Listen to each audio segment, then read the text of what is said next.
play with confidence. Serves it inside 50. Inside 50, good hands. Drilling it into centre half forward. That was end-to-end football at its best. Back-to-back goals either side of quarter time. They have done it, the Bulldogs! I'd find somebody for you. There ain't no wall I will run through. In your corner when I'm ringing the bell. Come hell or high water. I'd find somebody for you.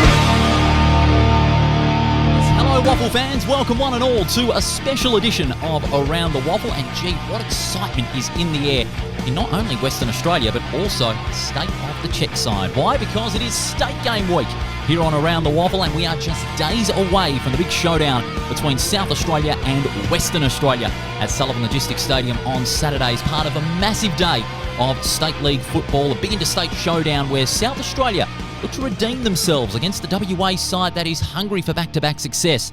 But let's not forget also the women's game as well. South Australia have had the wood on Western Australia, and WA will look to break the hoodoo. This is our state game preview here on Around the WAFL, on the Around the WAFL YouTube channel and on your podcast servers. And of course, we have to have a little bit of South Australian flavour to it. Joining me here is one of the voices of the SANFL Now coverage of the great competition over there in South Australia for more than 3 decades. And I tell you what, he shows no sign of slowing down. He is the one and only Chris Kendall. He is with me today on our special state game preview. G'day, Chris, and cheerio to all the folks in Adelaide. Oh, Paul, always a pleasure to talk state football. And yes, hopefully we can avenge things after last year. But I tell you what, you're getting South Australia at a very good time, I reckon. Yeah, especially on the bounce after the loss to Victoria earlier this year. And you've got a lot of new faces in that side. We'll talk more about that later. But the 101st clash between these two great states, Chris, and the rivalry just keeps going in passion because obviously it's a different era in football compared to the likes of the early 80s, as we're going to see here with the 1984 game where Robert Wiley kicked that controversial point on or after the siren, depending on one's point of view, to give West Australia a 1-point win. It's that passion that burns within from both states. So, no matter who you support, no matter what your point of view is on football, it is just great to see the passion from both sides pouring out, and it's going to show again at Leederville on Saturday. 1984. Good afternoon to Mike Ball, if you happen to be watching the coverage. We still remember that decision very, very well here in South Australia. But you're right, state football, it's the absolute pinnacle, isn't it? We know the landscape's changed a little bit since those days, but the passion for the Sandgropers versus the Crow Eaters is always really strong. And in the women's competition as well, South Australia have got a great standard. I think they're the standard bearers of women's football in this country because they've got a lot of great talent over there in South Australia. West Australia has been holding their own as well. 2 players in particular we'll talk about in just a little bit. And the particular South Adelaide in the SANFL W competition, they've been the benchmark much like Claremont have been. So in both men's and women's competitions, it's just only getting better. Yeah, most certainly is. And you're absolutely spot on. South Australia has the premier women's program in the country. I have no doubt whatsoever at all about that. We play a great brand of football. We have a very high percentage of draftees. I commentate that league weekly, and I can tell you now, we are bringing over a very, very good women's team to take you on. We certainly are. It's going to be sensational. So are West Australia awaiting the South Australian Challenge. Now, on the show today, we're going to preview both state games, of course, the men's and the women's during the show. And during each preview, me and Chris will rattle off some of our top 5 players who are going to be the big difference makers on Saturday should they be selected in the final team, and also our picks for the best on ground as well. Keep in mind, we'll show you the teams on Friday night on our socials on Facebook and Instagram, and of course, we'll have the Around the WAFL breakdown. Myself and my colleague here in Perth, Ethan Roth, will break down both the action during halftime and also post-game as well, so keep your eyes and ears peeled for that on Facebook and Instagram. Earlier today, Chris, I had a chat with your state coach, Marty Matner, of course, the reigning premiership coach at Sturt in 2025. He's going over to Perth to make sure South Australia achieve a bit of redemption. Here is my chat with Marty Matner earlier today during the state game build-up. Marty Matner, the South Australian coach, thanks for joining us here on Around the WAFL as we build up to a big state game. Afternoon, how are you going? Going very well. Great to have you on the show. Let's start off by going back to last year. Obviously, it was a hard loss for South Australia. And what has your side and the selectors and yourself learnt from last year that you're wanting to better at this year as you head into this big state game on Saturday against West Australia? It's always, I guess, tough from last year, but the loss. But I think this year, and again, the team's changed a fair bit since then. So I guess it's probably more about getting the informed players in our competition. and giving some opportunity to some younger kids who've had some really good starts to the season, and giving them an opportunity to play on again, big oval is probably the one as well over in Western Australia. The really big ovals over there. So yeah, with I guess and that's probably different to last year because it was played at Adelaide Oval. It's a little bit different, but it's probably one thing that we've taken away from the last couple of times playing in Western Australia, especially that the ovals were a little bit bigger in terms of selection, those things. Does that add a bit to the atmosphere as well? Does playing at a local ground compared to the premier stadium of the city increase the atmosphere a little bit? Yeah, I guess you can have both effects. Bit of a smaller crowd, I guess, but more vocal, I guess, and parochial crowd in terms of those people that go to those games and normally follow those WAFL teams and follow those players and the SANFL as well. So that can be sometimes, but I think we played at SHOWDOWN, which is Glenelg's home ground against the Vics earlier this year, and again it was a really good atmosphere down there, and there was again a lot of passionate people who follow the SANFL really closely, and so I guess you do get those more local supporters, I guess, at those grounds. The squad has been preparing quite hard, I can imagine, heading into this big game. Obviously, you've got a stacked squad led by a great contingent from Norwood and Sturt. Tell us about, the Sturt contingent. Obviously, you're more familiar with the Sturt side, given that you're premiership coach there from last year. The Sturt contingent in this state team looks pretty talented. There's no doubt about that, with the likes of Magarey medalist Tom Lewis and former Claremont player Marty Frederick leading the charge. Yeah, we, I guess, our list is pretty good at the moment, and those guys... Tom Emmett's probably the other one that's played at Freo and a little bit of WAFL footy as well. He's probably the other one. And Sam Conforti and Josh Owen comes into the side after missing the other state game earlier this year. But, those 5 guys have been really good for us this year, and really excited about, what they can bring. And Tommy Lewis won the best on ground for SA in the first state game this year against the Vics. So it's been he's been in really good form. And as I said, we're, Marty Frederick's been going really well and probably played his best game last week for us as well this year. So those guys are going really well, which is exciting, and in form, playing in the state game, which is great. You talked about earlier, the team has changed a lot. How many faces do you expect to have in the final team that played in that game against the VFL earlier this year in Glenelg? I think there'll be about somewhere around the sort of 5 to 8 sort of new players. And that's come about because of injury, but also too, I think it's also the round 2 when we played the Vics was basically sort of the team from last year. It was sort of get a harder gauge on some new players to the league and the competition. Whereas I feel like now that we've been able to see those guys play for 6 weeks now, that we've got a better understanding of where they are, and there's some probably informed players, especially probably Ted Closey, who's come from Geelong to the Eagles. You've also got Cade Herbert, who's at the Eagles as well, and they're sitting top the Eagles, and a couple of their players have had really good starts to the season, and I think they're in form as well. So there's probably a few players like that we probably hadn't seen enough of after round 2 that we've seen enough of now, and they're going really well, so they'll come into the squad and the team. Looking at the game last year, West Australia played on at all costs. They had more of a run and carry approach compared to the previous years under Adam Reid. What will be the plan to combat West Australia's run and carry game if West Australia opt for that same approach this year on a somewhat smaller ground? Yeah, it's a really hard one because you sort of go on past experiences, but the team's changed so much. I know our team has changed so much from last year, and even like I said, round 2, and I dare say the Western Australian team would have changed a fair bit as well. So it is hard to, I guess, gauge that, but they're the little things I think you have in the back of your mind that you're probably not going into the game.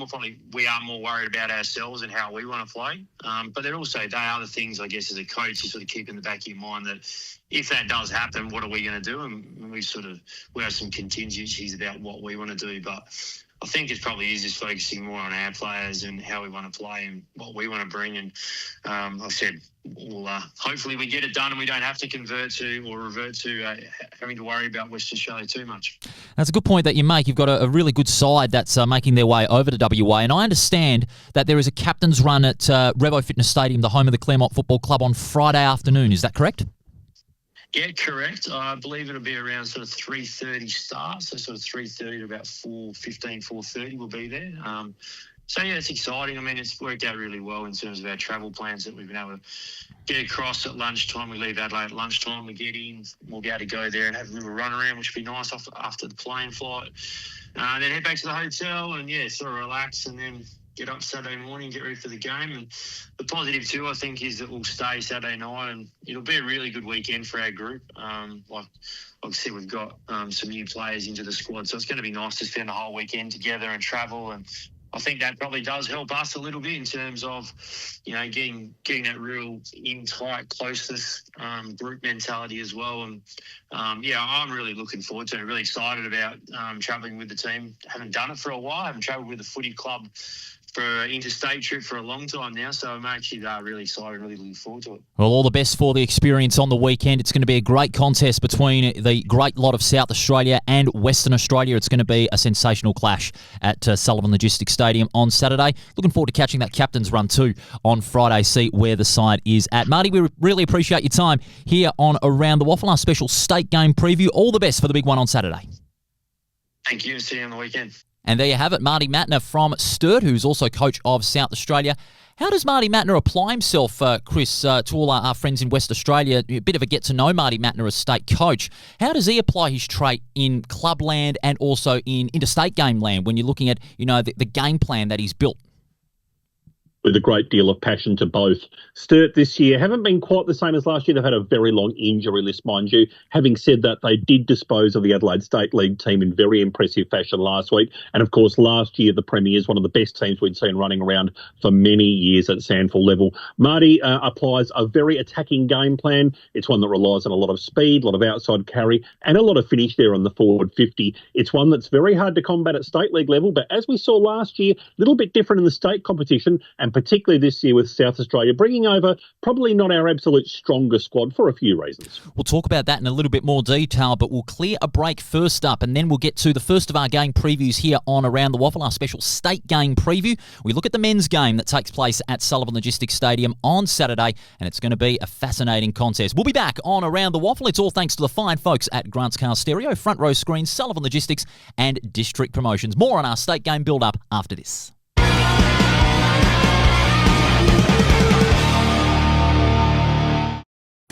Take it from me, great things happen at the WAFL. Valentine Roads and goals. With free entry for kids, future stars on the ground, and a kick-to-kick at every break. The WAFL is where footy memories start and legends are made. Follow the WAFL on socials or get to a game.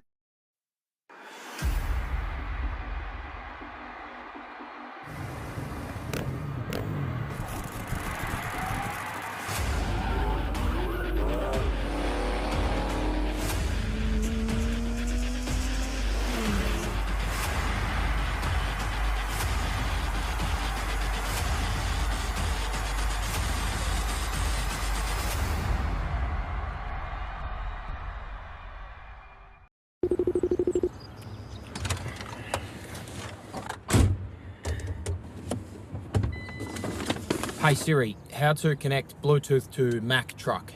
Sullivan 2, what's your position? Just a midfielder, mate. On your left. Oh, come on, get out of the way.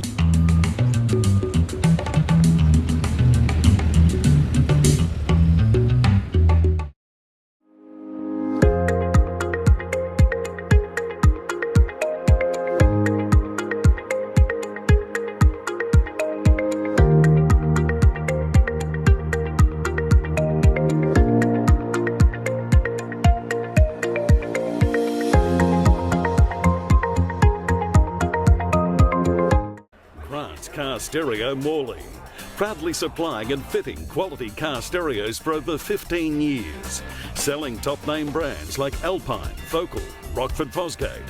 From a simple upgrade to complete custom systems, stop in and see Grant and the boys at 61 Russell Street, Morley, or visit us online at carstereo.com.au.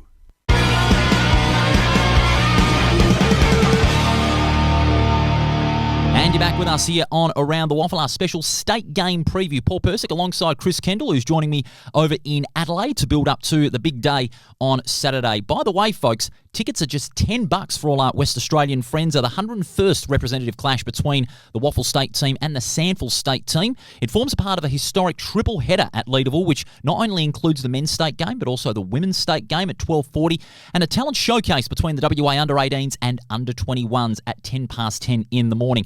Make sure you get your tickets from Intix now. You don't want to miss out on a sensational day. And this game is certainly going to be sensational, Chris. The men's state game at 3:10, and it's live on Channel 7 in both West Australia and South Australia, and nationally on 7+.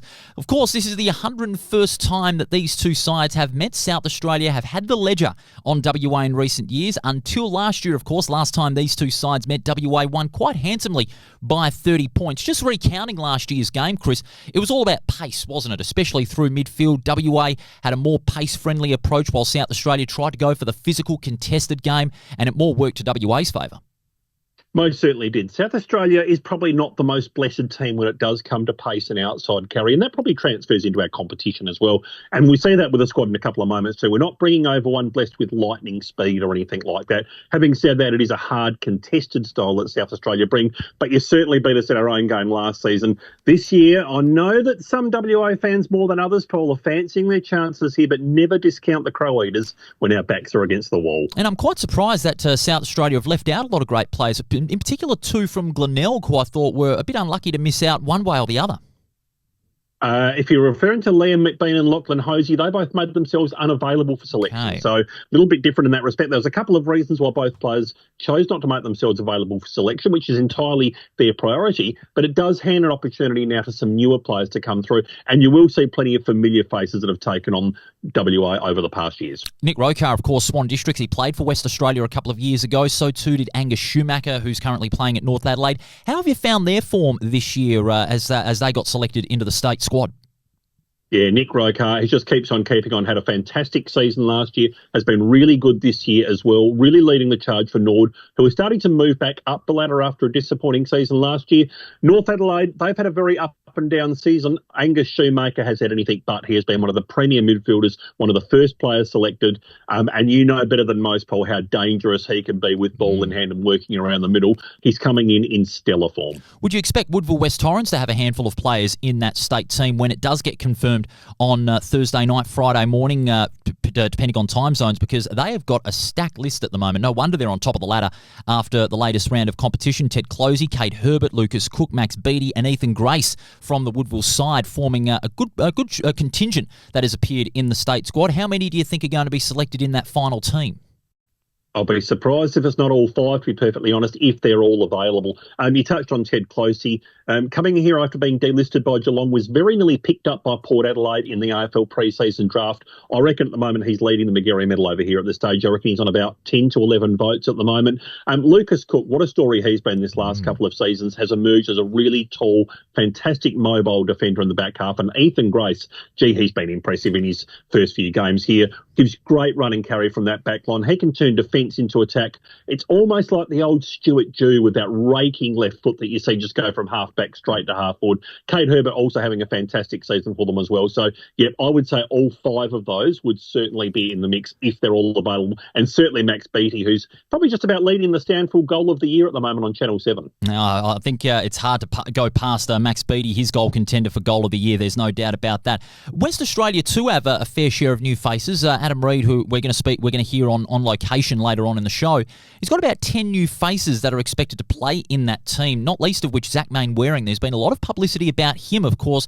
He's looking to follow in his father's footsteps, the late, great Chris Mainwaring, who captained the WA side back in 1991 when they beat Victoria at the Wacker. And I've been very impressed with his evolution as a midfielder forward. He mainly played in that forward line during Claremont's run to the preliminary final last year, but he's really taken a step up in his game, not just as a forward, but also a midfielder. He last year usually racked up about 10 or 11 disposals on average. Now he's averaging 20 this season, and I reckon if he gets selected in that final team, he's going to add an extra pace option in that forward line, because the forward line is going to be very mobile, I feel, for West Australia. Mainwaring, if he's interjected in there, he supports Jaden Hunter as another good small forward, and they've got some good tall options as well. Jack Sears, captain of Peel Thunder, kicked 3 goals in their most recent outing And they've also got to the likes of Austin Davis, Darcy Craven, who can, really penetrate that forward half from defence into attack. And Harrison McCready, he was originally selected in the squad but got injured in their loss to Peel Thunder. So that is going to leave a tall defender option short. But I still think that West Australia, through their mobility, really can catch South Australia by surprise, because obviously South Australia got a lot of new faces in that side, as you said. They've still retained some experience, however. So, it's not going to be as one-sided one way or the other as some may think. So it might be a more even game. You would think so. I'm going to tell you what, if Mainwaring is half as good as his old man, the great number 3, then we're in for a real treat watching him run around there as well. I just feel at the moment that South Australia, the more I look at our squad, and I'm the most passionate SANFL person going around, I feel that we're about 4 to 5 goals short without McBean and without Hosey, and I'm not seeing the immediate replacements for them jumping up that can kick that 4 to 5 goals. Connor Ballenden, a perfect example there. He's one that would normally be selected in this. He hasn't been chosen this time. So I'm not entirely sure where we're going to get our 3 to 4 goals from. Jack Deline has had an okay start to time since returning back to the SANFL after his time on the Fremantle list. But again, not the sort of player you really expect to get a real bag from there as well. So that's my doubt at the moment with South Australia, Paul. And I say that as a proud, passionate SANFL man. I just think we're a little bit light on for the goal-kicking stakes. Would you rely on your goal-kicking midfielders to apply that scoreboard pressure? If, the SANFL side will find themselves 4 to 5 goals short via their, second-string forward line. Is that a fair way to describe it? Yeah, I think we're probably going to have to in that respect. Aidan Grace, he's been an okay form at Central District as well, and he normally plays in attack.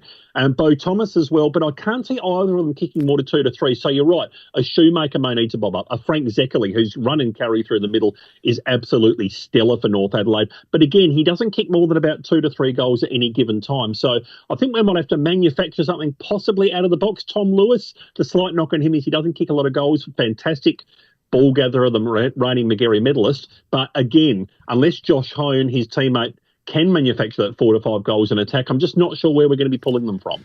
Well, let's go to our picks for the game. Obviously, the respective best on ground, the Simpson medal for WA and the Foss Williams medal for South Australia. You've gone with Angus Schumacher of North Adelaide, and you present a good case for him. And in the WA side, you've gone with Kane Bevan, who's been under the microscope as far as a mid-season draft pick is concerned. And despite West Perth not doing so well on the ladder, in fact, they're in last place, you reckon that he could be one that could make a difference for WA?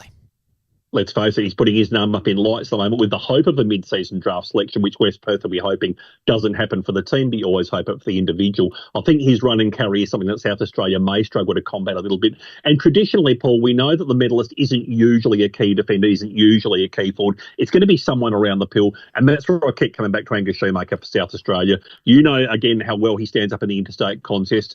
He's going to translate that straight to this without any shadow of a doubt. He's going to go straight into that same WA style of football on a WA style of oval. I can see him getting 30 to 35 and making it really hard to hold him back for too long. And that'll allow South Australia, I reckon, to even the contest out a little bit. Okay, they may be 4 to 5 goals short, lacking those tall options up forward in the case of McBean and Hosey, but I reckon he can even it out with his run and carry and gather through midfield into attack. My picks, I've gone with Christian Amaduri of East Perth, and I'm going on that norm that it's going to be someone from around the pill, around the middle for West Australia and South Australia. But his leadership last year was very valuable, and I won't be surprised if he's named captain again in 2026 because of the way he led the side last year. And for South Australia, Tom Lewis, the reigning McGarry medalist, I mean, what a last 12 months he has had. He, of course, was the best on ground in the game against Victoria earlier this year, and he was the McGarry medalist last year, premiership in 2025. He continues to achieve through his great skill and his leadership and the way he applies himself to the contest. I reckon he and Schumacher are going to be that great combination for South Australia in this game. Also, as part of our game previews here on Around the WAFL, we're going to look at our 5 difference makers, our 5 X factors for this game. And being a West Australian gentleman, I'll let you go first. Who's going to be your 5 difference makers, X factors for South Australia on Saturday?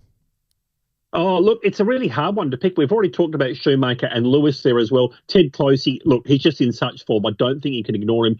Josh Fahey, his first year in SANFL since coming over from the GWS Academy, he's been outstanding for Central District running through the middle, can convert defence into attack really well, prepared to run and carry the pill, and he's going to be on that's very hard to stop there. I think Aaron Francis is going to be a real wild card since coming back to South Australian football. He went to Norwood, not his original club of West Adelaide, which was an interesting choice and caused a bit of controversy when he returned to South Australia. And for that first few weeks, it looked like he'd pulled the wrong rein. Westies were travelling beautifully. We saw on the weekend that Norwood then defeated Westies by over 100 points in Port Lincoln. So he may have picked the right choice after all. But he's one of those players that can just drift around in that back line, can really marshal the troops back there, precision disposal from the back lines. I think if he can get his usual 25 to 30 touches that he's been racking up here in South Australia, he's one that could really get off the leash and prove a difference maker. And if the whips are cracking, they need someone to attack, they can throw Francis up there, and he could be that wild card to get the 2 to 3 goals. I like where you're going with that, Aaron Francis. That wild card from Norwood could be the red herring that might catch West Australia off guard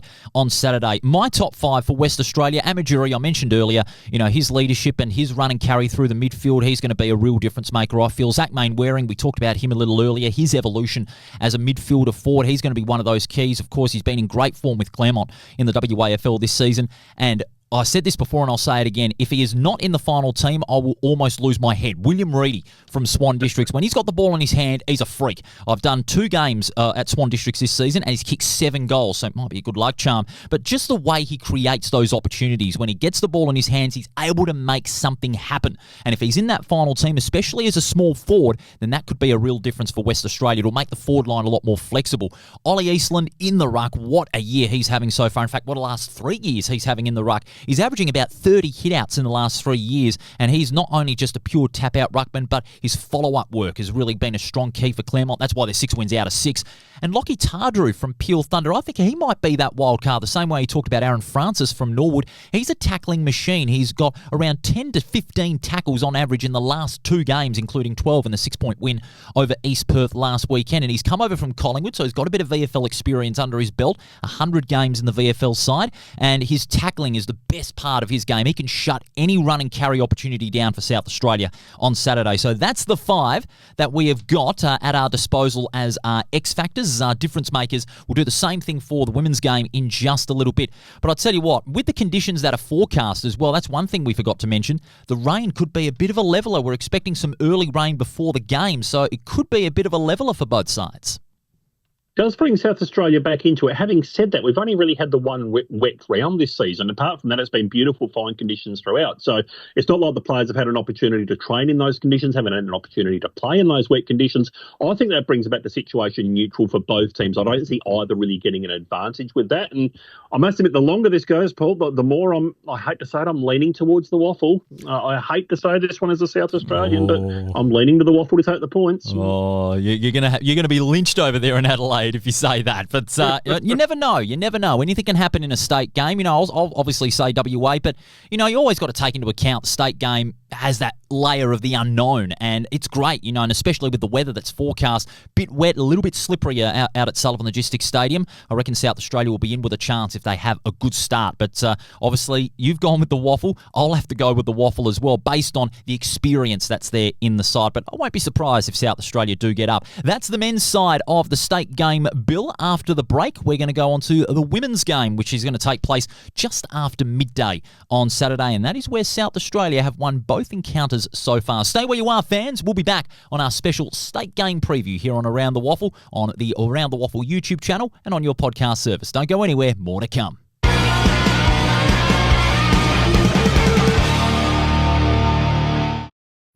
Take it from me, great things happen at the WAFL. Valentine rides and goals. With free entry for kids, future stars on the ground, and a kick to kick at every break. The WAFL is where footy memories start and legends are made. Follow the WAFL on socials or get to a game.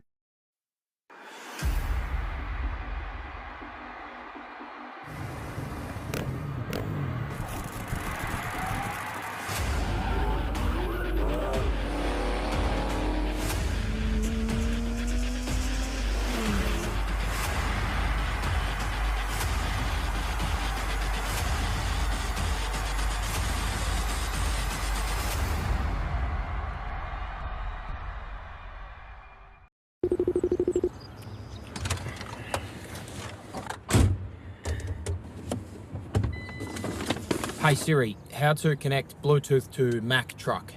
Sullivan 2, what's your position? Just a midfielder, mate. On your left. Oh, come on, get out of the way.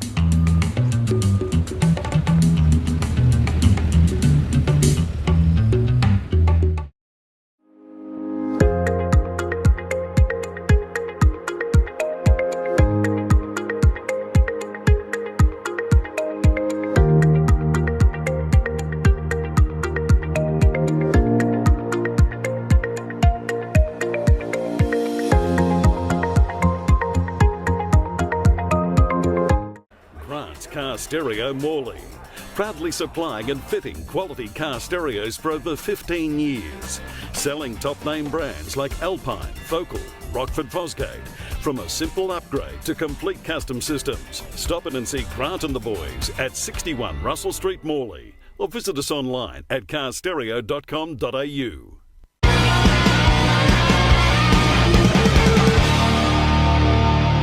You're back with us here on Around the WAFL, our special state game preview, and we're looking forward to a big Saturday of state game football. The best from the West taking on the best from the state of the Czech side, and it is certainly going to be a big day. Just before we get into the women's game, as we speak, the final team for West Australia in the men's game that takes place at 3:10 has been confirmed at the time of this recording, and we're going to go zone by zone, Chris, if we may. Chris Kendall from Adelaide joining yours truly, Paul Persic, here in Western Australia. From the back line, South Fremantle's Ethan Hughes, Noah Strom from South Fremantle, and Zach Guadanin from West Perth. Jermaine Jones from South Fremantle forms the half-back line, along with South Fremantle captain Chad Pearson and East Perth's Stan Wright.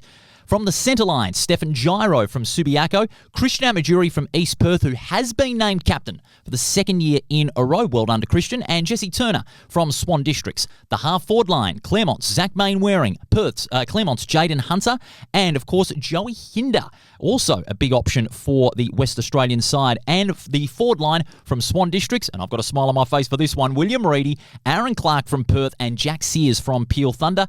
In the ruck, Scotty Jones, Callan England, and Lockie Tardrew from Peel Thunder. And on the bench, Kane Bevan from West Perth, Galen Savini from Subiaco, Austin Davis from Perth, Kyle Basketball from East Fremantle, and Jack Mayo from Subiaco. So Oliver Eastland, a surprise out for the West Australian side. So I might have to switch over Ollie Eastland to Scotty Jones as far as our top five factors go. What do you make of the team? It's a pretty strong team, and it's funny you should say about the WA team. I can give you the finalised South Australian team right now as we speak. It's just come through at exactly the same time. So we read them from the forward line here in South Australia. Josh Hone, Finn Hurd, Bo Thomas. Half forwards, Cade Herbert, Tom Emmett, Max Beattie. Through the centre line, Jacob Kennelly, Tom Lewis has been named captain. This is fantastic. Marty Frederick, his Sturt counterpart on the other wing. Halfbacks, Jez McLennan, Aaron Francis, vice-captain, Luca Whitelam. In the back lines, Cooper Murley, Tom Donnelly and Ethan Graff. We see two of the Nord teammates going in the back half there. In the rucks, Caleb May, what a story this is, Bain and Lowe and Ted Closey. Interchange bench, Aidan Grace, Sam Conforti, Finn Emil Brennan, Lucas Cook, Nick Rokar. The emergencies, Alex Van Wyck, Jack Deline, Patrick Parnell. South Australia are handing debuts to 8 players. Caleb May, the West Adelaide ruckman, he's come from nowhere in this last 3 years and now he's leading the South Australian ruck. Possibly en route to being taken in the mid-season draft. Bo Thomas, the son of Central District's coach and champion Paul Thomas. Jacob Kennelly from South Australia, that's way overdue. Finn Emil Brennan, who's had a stellar start to the season for South Adelaide. Ted Closey, Lucas Cook, again, a brilliant story. Mobile, tall defender that's coming under notice of AFL clubs. Cade Herbert and Ethan Grace round out the debuts for South Australia. Now, that's a very good team, and I reckon, a lot of people are saying South Australia aren't going in with their best side, but you never know. It's a funny old game, state football, especially these great clashes. It looks like a great team. You've got 8 debutants. West Australia have got 6, including Kane Bevan, so it makes for a huge encounter on Saturday. But that's not the only encounter we've got as we go to the women's encounter at 12:40 at Sullivan Logistics Stadium on Saturday. And for us South Australian friends, you can see the match on the official WAFL YouTube channel, and that is live and free and in full on Saturday, so you do not want to miss it. Of course, only entered as a recent entry into the football calendar here in Australia, debuting in 2024, and South Australia so far, Chris, have won both encounters, and quite convincingly in the first by 16 points at Optus Stadium in 2024, but it was a bit closer last year at the Adelaide Oval at the start of May. WA just falling short by 8 points to a very experienced South Australian side. South Australia, they've been the standard bearers in women's football, and that's not just down to a strong level of talent, as is shown in the state squad. I've got you a finalised South Australian team too, if you'd like to hear that in a minute as well. But we've named our final. I'll do it to you now. Let's run straight through it. Gives us a bit of a chance to have a look through it in detail. Forward lines, Lauren Briggy from Central Districts, Claudia O'Neill from Woodville West Torrens. Half forwards, Kiana Lee, her first year at Glenelg after crossing from Nord. Jade Halfpenny from the Redlegs. Melissa Anderson on half forward for South Adelaide. Centre line, Kobe Morgan, Zoe Venning, the reigning best and fairest in the league. Holly Ifold returning after a stint with Fremantle. Halfbacks, Georgia Madigan Hagen. Annie Falkenberg has been named captain. That's a fantastic reward. Talita Bwethke at half-back. Backlines, Marie Martino, Tiffany King, the vice-captain in the key defensive role. The ruck role, Soraya Moon. Oh, she's one of my favourite players to call, and Soraya knows that too. Alice Tentai and Dakota Williams. The interchange bench, Georgia King, Lataya Huynh, Isla Winky, April Crooks, Emily Barch, Alex Ballard. I can tell you now, we have named a very, very strong team, looking at some of the players that have missed out on selection. Oh, I tell you what, it is a very good team. And Soraya Moon, what form has she been on in South Adelaide as their number one ruck this season? Well done to Annie Falkenberg, captain, and Tiffany King, vice-captain. Believe it or not, as we speak, the WAFL W team also got unveiled just minutes ago. It's been a frantic edition here on Around the WAFL. We're getting news as it happens during the recording, but that's great. We're going to go from the back line as usual. From the back line, Tiani Teakle and Sienna Timmermans. From the half-back line, Matilda Sargent of Claremont, Mackenzie Webb and Annabelle Johnston. In the centre line, Ruby Sargent Wilson, Isabella Shannon of Perth and Lisa Steen from Subiaco. The half-forward line, Lucy Greenwood from East Perth, Courtney Lindgren and Paige Shepherd from Subiaco.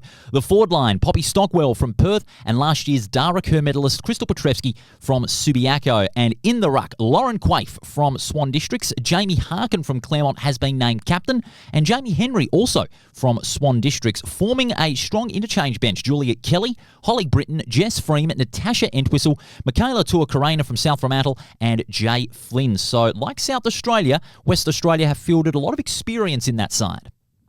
Great to see Jamie Harkin in there as well. She's had a fantastic season and, fantastic number of seasons. She's been an absolute standard bearer over there for Western Australian football. And look, she's my real player to watch from Western Australia. It would be a real Cinderella story to see her take the best and fairest. But you've named a pretty good squad there too, Paul. I'm very parochial. The SANFL W ladies know how parochial I'm about their competition, and I will back them from pillar to post. But WA is rolling out a formidable team there as well. No question about that. No, you present a good case for the SANFL W with the experience that they have got, the informed ruck work of Soraya Moon. And there's a lot of great matchups that we can look at in this game, especially through midfield. You look at the likes of Trente versus Harkin. I reckon that's going to be one to watch. Dakota Williams going to be on Jamie Henry. So, it's going to be a real battle between the key midfield units. Yeah, look, it certainly will too. Jade Halfpenny, she has been absolutely outstanding this season for the Redlegs. We thought she couldn't take her game to another level. She has, and she gets rewarded with the centre-half forward role there as well. You mentioned Soraya Moon, Premier Ruckman, I would say, in state league level around the country. Was runner-up in the medal last year, was desperately unlucky not to win. Didn't get the 3 votes in a late season game when most people had her penciled in. She lost by 1 vote, but that's taking a lot away from Zoe Venning in saying that. She was absolutely brilliant, the partner of Kobe Ryan, of course. The West Adelaide power duo they form out there at Richmond. Holly Ifold, she's adjusted back to South Australian football with South Adelaide, came back after a couple of years with the Dockers and is playing a really good brand of football there as well. Claudia O'Neill, that is going to be a big one for Sienna Timmermans to really get around. Very hard to move off the lead. It's going to be a slightly revamped South Australian attack. Caitlin Rosenzweig, our premier goal kicker in SANFL W history, did a knee pre-season. She'll be out for 12 months. This gives Claudia O'Neill a chance to really stand up and make the position her own. We'll go to that Claudia O'Neill and, of course, the top 5 in just a little bit. But the matchup in the ruck is one that I'm really going to watch closely on Saturday. Soraya Moon against Lauren Quaife, who has been the best ruck in the WAFL W competition. Did have a 3-game suspension following the game against East Fremantle, but she came back strongly, had 24 hitouts in the win over East Perth,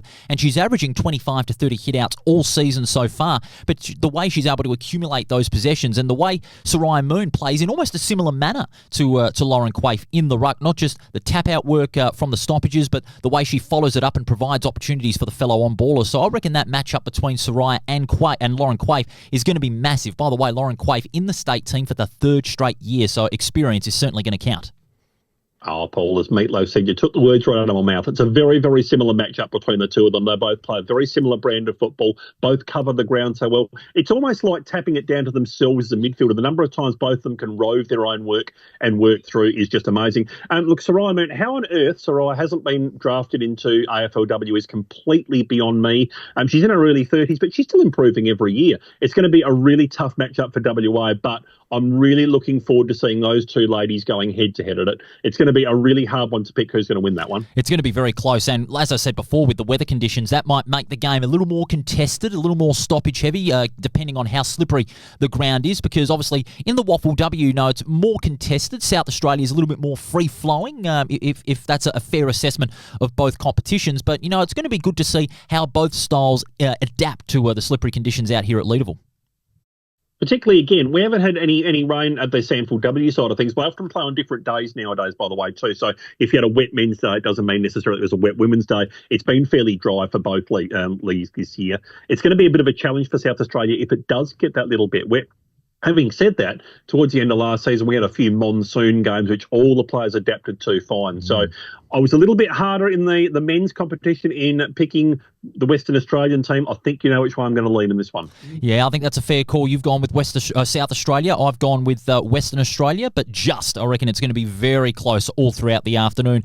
Now, our picks for the best on ground, I've gone with Jamie Henry of Swan District. She has been on a tear in 2026. How she didn't get picked up in the mid-season draft a few weeks ago, I will never know.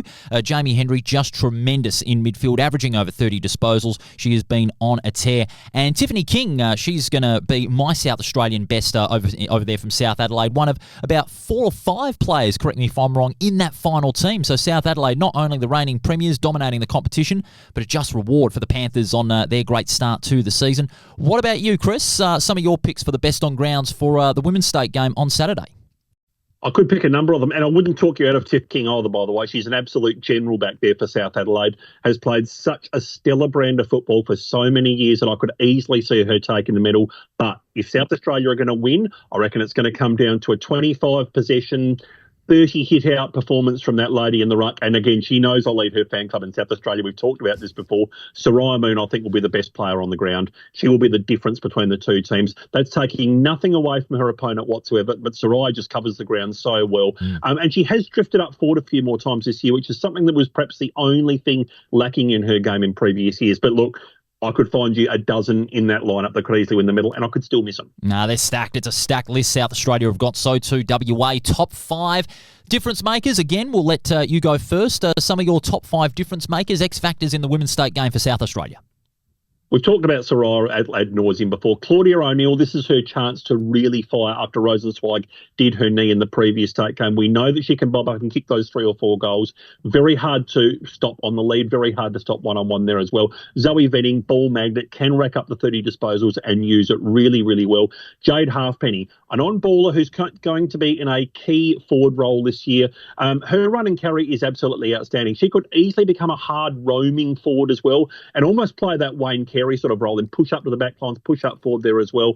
And I think she'll link pretty well with her former Nord teammate, now at Glenelg, Kiana Lee. She's had a brilliant start to the season, and it's really fantastic to see. The thing about Kiana Lee, she's known as a goal kicker. She's been playing more in defence this last couple of seasons. South Australia have named her at half forward. I won't be surprised if she does start at half back, and that penetrative disposal can turn defence into attack real fast. South Australian coaching staff really making sure that Kiana Lee gets utilised at both ends of the ground. She's a very versatile player over there at Glenelg, and this is certainly her chance to prove that at state level. My 5 for West Australia, Lauren Quaife and Jamie Henry. I mean, they're the key combination from the middle. Quaife supplying that tap out and follow-up work to Jamie Henry, who just tears it up through the midfield. I reckon they're going to be a real difference in midfield from the Swan District side, who are representing the mighty Black Swans.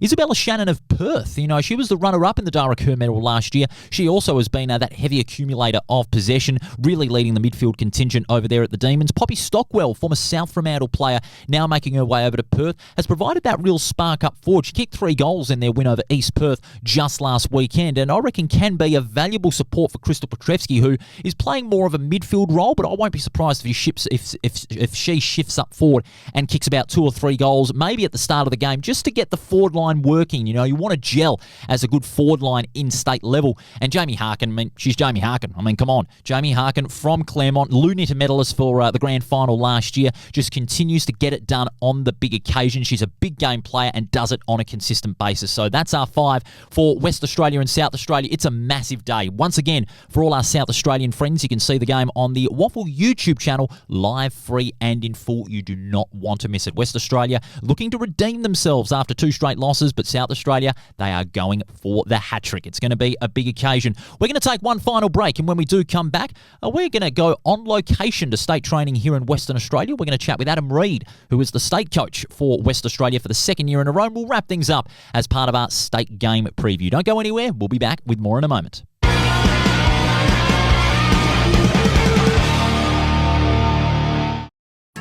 Take it from me, great things happen at the WAFL. Valentine rides and goals. With free entry for kids, future stars on the ground, and a kick-to-kick at every break. The WAFL is where footy memories start and legends are made. Follow the WAFL on socials or get to a game.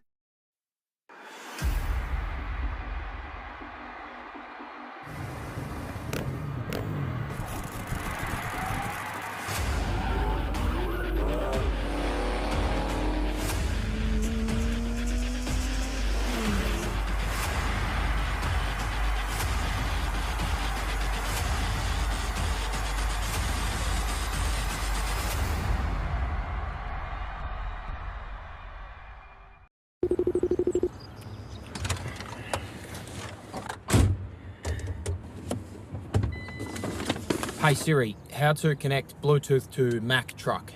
Sullivan 2, what's your position? Just a midfielder, mate. On your left. Oh, come on, get out of the way.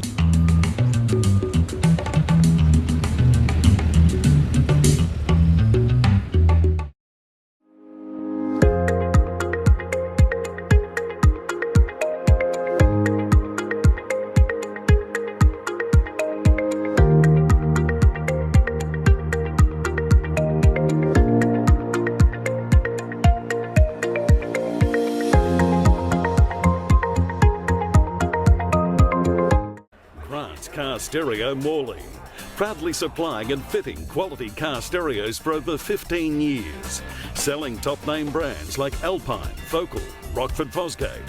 From a simple upgrade to complete custom systems, stop in and see Grant and the boys at 61 Russell Street, Morley, or visit us online at carstereo.com.au.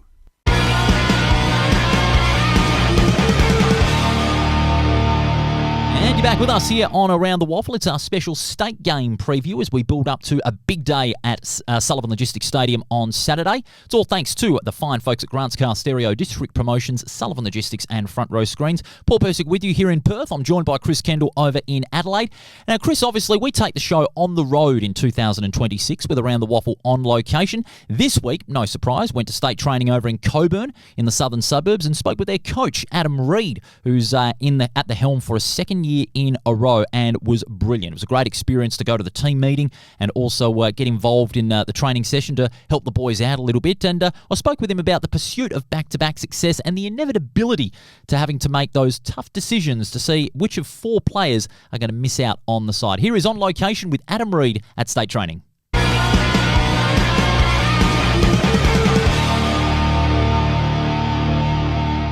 The state game is upon us. The best from the West taking on the best in South Australia.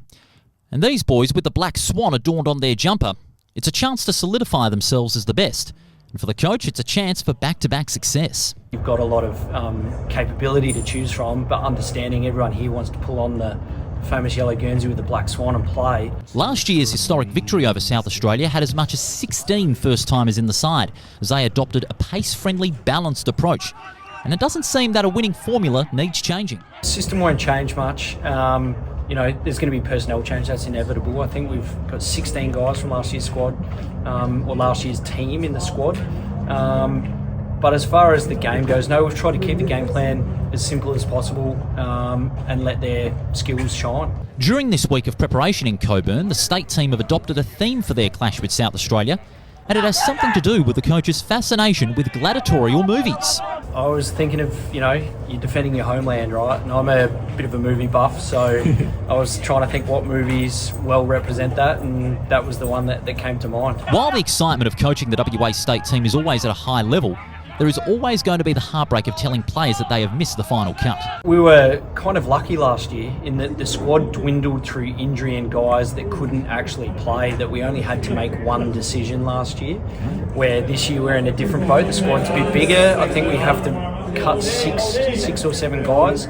But we'll look to carry a couple over as emergencies just in case if someone wakes up with a back spasm or whatnot. But yeah, look, it's one of those things where it's a great place to be because you feel like you've got a lot of capability to choose from, but understanding everyone here wants to pull on the famous yellow Guernsey with the black swan and play.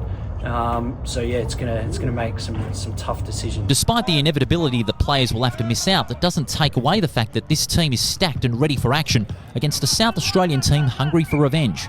The doubts of 2025 may come back to bite the Crow Eaters. In Coburn, Paul Persic on location for Around the WAFL.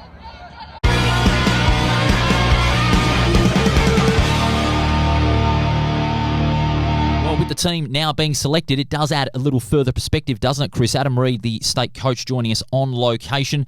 He's got a very professional mindset, doesn't he? His work at the Fremantle Dockers really does feed that professionalism, not only into his work at Fremantle, but also into his coaching at Peel Thunder. No wonder he's got a premiership, his professional approach, and also with that win last year, he's maintaining that professional approach. And I didn't know until that training session that he was a bit of a movie buff. His theme of, from the movie 300, it is just brilliant.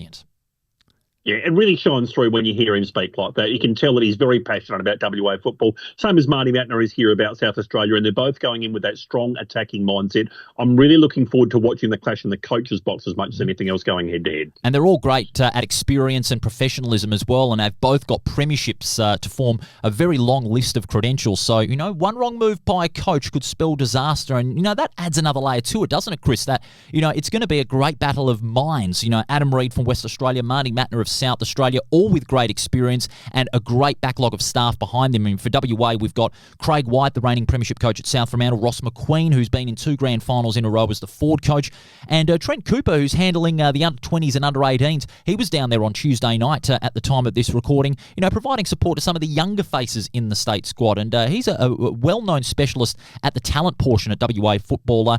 What about Marty Mattner, the staff that is behind him as well? There's a lot of experience there.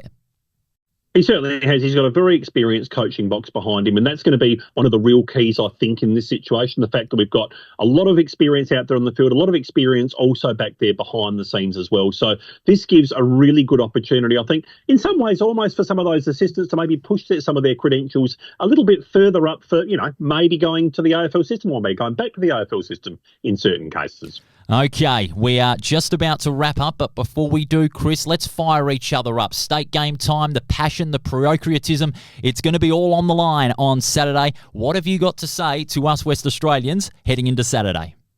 Oh, look, Paul, it's over in WA. I know you play the conditions really well over there. A bit of rain, that might show that the man upstairs might have a South Australian Guernsey slung over his shoulder there as well and trying to bring us back to it. I think in the men's game, you are going to have our measure there, and I'm expecting WA to win that one. But I'll tell you what, if the WAFL beat the SANFL, I will come onto your next show and I will sing the WAFL team song proudly and passionately without any shadow of a doubt. And I'll tell you what, I'm not going to have to worry about that because South Australia's ladies team is going to take the chockies there. My goodness, I'm a bit concerned about the singing part. That is the only thing that I'm worried about. I've heard Mark Redding sing and I almost walked out of the bar. Sorry, Mark Reddings, I had to mention it.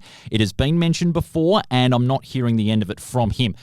But to South Australia, you're coming onto our turf. Just to remind you, you're on our turf at Sullivan Logistics Stadium. Okay, it's a different experience compared to the years at Optus Stadium. We've got the Hayden Bunton Junior Cup. That's one thing, but we want both trophies. And we are going to sing the WA song loud and proud on Saturday when we win both games. And just tell John Casey I say g'day when we beat yous both. I will tell him that, but I don't think I'll have to, Paul. There you go. Maybe. We'll have to wait and see. But it's going to be a great day. Chris, thanks so much for your contributions today. Thanks so much for coming on. We really appreciate your support. Great supporter of South Australian football. No wonder you've been in, one of the voices of South Australia for many, many years and will be for many, many years to come. Enjoy the games on Saturday. Paul, an absolute pleasure. Thanks very much for the opportunity, and good luck to both teams, I think, on Saturday, right across the board. Here. Good luck to West Australia and South Australia on Saturday. It is going to be a big game. Remember, tickets are only $10 from N6. You do not want to miss out on what is going to be a sensational day of state footy. The best from West Australia against the best from South Australia. On Monday, when we recap both games, it'll be Mark Reddings, the voice from West Australia, that'll be delving into all the great action from both the men's and the women's. So make sure you tune in for that one on Monday when the dust settles from Sullivan Logistics Stadium. Thanks so much for your company. You can check us out on our Facebook and Instagram for all your social content. Around the Waffle breakdown back throughout the day on Saturday for both the men's and the women's games. We'll see you at Leaderville for the big one on Saturday.